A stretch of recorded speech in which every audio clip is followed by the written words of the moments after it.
All right, everybody, we're back again. This time we're going to be talking about using a shaker and a muddler. A lot of times when you're using a muddler, you're going to want a shaker. This is what your traditional shaker is going to look like. You'll find some that have sort of a domed top with a lid on it. I prefer using what's called a Boston shaker like this, where you've got the glass. It lets you kind of see what's going on when you're shaking. I'm not a big fan of shaking, as most of you probably know. Generally, I only shake drinks if there's vastly different viscosities between different ingredients. If you're doing something with like cream of coconut, for example, or if you're doing something with egg white, you need to shake. But most things don't need to shake, you can stir it. The big advantage to shaking, what happens when you shake, is the ice cubes chip up a lot, which makes greater surface area, makes the drink colder, but it also waters down the drink a bit. I am not a big fan of that. Some people are.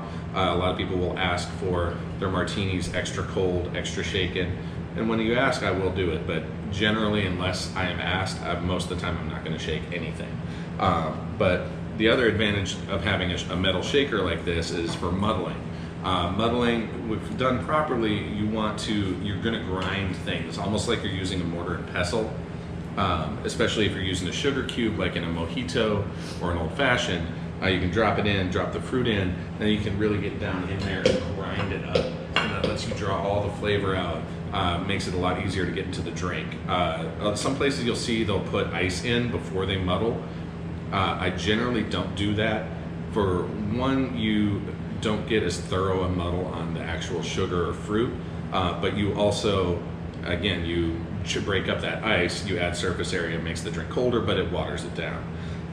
The only real exception to that I generally do, if I'm doing something with mint leaves or basil leaves or some sort of leafy herb, I will sometimes put ice in there, especially if there's no sugar cube, because chipping up that ice will also shred up the herb and it'll let it expand further and get into the drink better.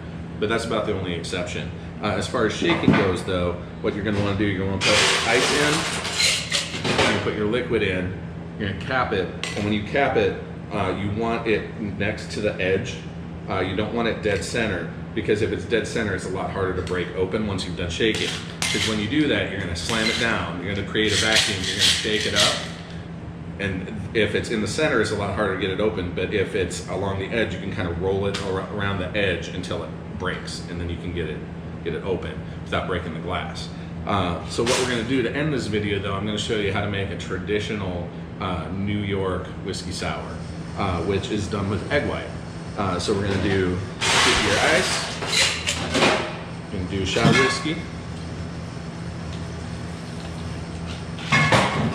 we're going to do an egg white. Now what you're going to do with an egg white, to separate it, you're going to crack it, and go over over your shaker, and you're just going to kind of roll it back and forth between the two shells, letting the white separate, but the yolk always stays in a shell so it doesn't get mixed into the drink.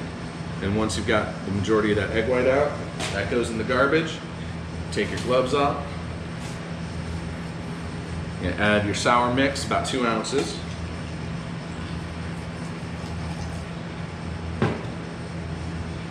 You're going to shake it. Now with egg white, you really want to shake it, because shaking it adds a lot of froth, makes for a bigger, fuller drink, expands the drink quite a bit without altering the flavor, it just makes it bigger.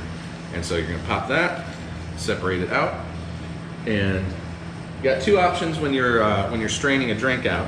If you have a strainer, you can use it. It's easier, it's fun, but if you really want to look good, you can actually take the Boston part, you can just pull it out slightly and you can let it strain out. It looks really cool. If you practice it, you can even do it one-handed. But it's a fancier way to do it. It looks nice, but you get this nice, really frothy whiskey sour. Set that off to the side. Maraschino cherry on a straw. You got a whiskey sour. Happy drinking, everybody.